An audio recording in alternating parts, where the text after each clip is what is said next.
इंद्रियों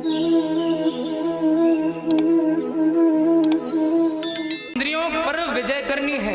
वो कैसे? अभी इंद्रियां स्वतंत्र हैं, अभी हमारी आंखें स्वतंत्र हैं, अभी आंखें चाहती है कि हम कुछ अच्छा देखें, कुछ नया नया देखें, कुछ रूप माधुर्य का दर्शन करें हैं। आंखें स्वतंत्र हैं, लेकिन इनको ये नहीं पता कि ये देखोगे तो नरक भोगने पड़ेंगे हैं। ये आंखें किस लिए हैं? अगर आंखों पर तुम्हें विजय प्राप्त कर लोगे तो आंखों को देखने से कल्याण होना, तो प्रभु के दर्शन करोगे।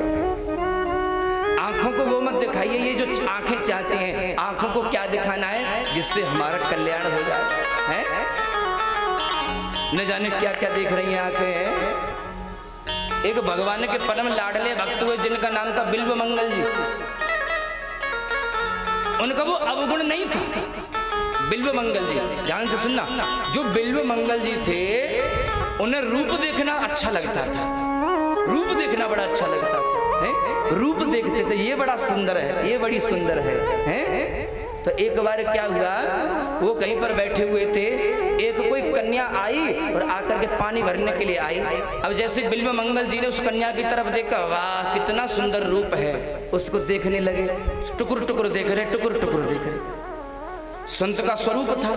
कन्या ने कुछ नहीं कहा, चुपचाप अपने घर चल पड़ी। संत है क्या कहूँगा, लेकिन जैसे वो कन्या अपने घर को चली तो बिल्व मंगल जी पीछे पीछे चल पड़े। कन्या देखने लगी, अरे ये कोई संत नहीं है, कोई पाखंडी लगता है, देख लो मेरे पीछे पीछे चला रहा है। अपने घर में चली गई, जाकर के अपने पति को कह दिया। बोले क्या हुआ? बोले कोई संत वेशधारी है, देखने में तो संत लगता है लेकिन संत है नहीं। बोले क्यों? बोले इसकी नजर ठीक नहीं है, मुझे बहुत देर से ताड़ रहा है, देख रहा है। बोले अब कहाँ? बोले घर के बाहर तक आ गया। उसका जो पति था वो कहने लगा, बोले चिंता मत कर, अगर ये संत होगा तो कुछ ना कुछ रहस्य अवश्य छिपा होगा, अगर ये संत नहीं होगा तो ये अवश्य अपने धर्म से पतित हो जाएगा, गिर जाएगा।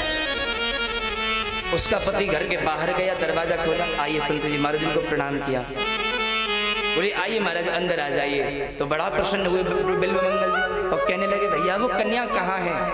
उसकी पत्नी बगल में ही खड़ी थी, उसको फिर देखने लगे।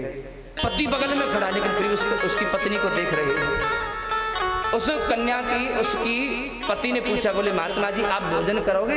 बोले हाँ बिल्कुल भोजन करेंगे, अगर आपकी पत्नी भोजन बनाएगी तो इसके हाथों का भोजन हम अवश्य करेंगे। तो उसके पति ने कहा, जाओ देवी सुंदर सा भोजन बना कर खिलाओ। पत्नी कहने लगी, तुम कैसे पति हो? तुम्हारे सामने वो हमें छेड़ रहा है और तुम हो कि महाराज कुछ कह नहीं रहे, हमें उल्टा कह रहे हो कि जाओ तुम भोजन बना कर खिलाओ, लेकिन जब भोजन बना कर खिलाओ तो श्रृंगार करके आना। हे राम तुम कैसे पति हो, श्रृंगार करके हमें बुला रहे हो? बोले हाँ तुम हमारी बात मानो, अभी देखते क्या होता। उसकी पत्नी भोजन सिद्ध करके लाई और श्रृंगार करके लाई, और जैसे ही भोजन सामने रखा है और जब श्रृंगार करके आई तो वो और सुंदर दिखने लगी। बिल्व मंगल जी उसकी पत्नी को देखने लगे और देख रहे तो देखते ही रह गए, और जैसे ही देखते रहे तो उनके अंदर से एक भाव प्रकट हो गया, अरे जब ये साधारण सी कन्या इतनी सुंदर है और इसकी सुंदरता को देखते हुए मैं इसके घर तक आ गया, और मेरा श्याम सुंदर कितना सुंदर होगा जिसने इसको इतना सुंदर बनाया है। अरे आज इसकी सुंदरता को मैंने देखा, मैं घर तक चला आया, और कृष्ण की सुंदरता को देखा होता तो उसके मंदिर तक चला जाता।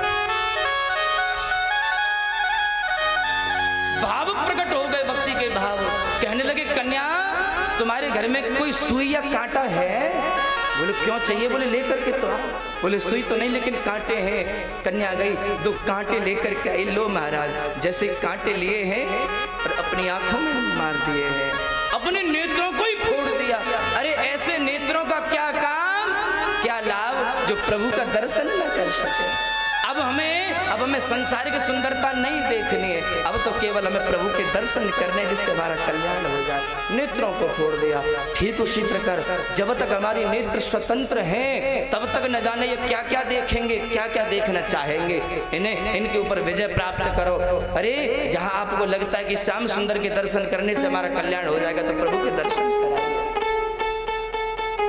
कान न जाने क्या क्या सुनना चाहते हैं, इनको वो मत सुनाओ जो ये सुनना चाहते हैं, इनको वो सुनाओ जिनसे सुनकर के आपका कल्याण हो जाए। इनको कथा सुनाओ, सत्संग सुनाओ, इंद्रियों के ऊपर विजय की प्राप्ति कर लो जिससे आपका कल्याण हो जाए। स्थूले भगवतो रूपे मन संधारयेति स्थूल और सूक्ष्म स्वरूप का दर्शन करते हुए भगवत प्राप्ति कर लेनी चाहिए। बोले गोविंद भगवान के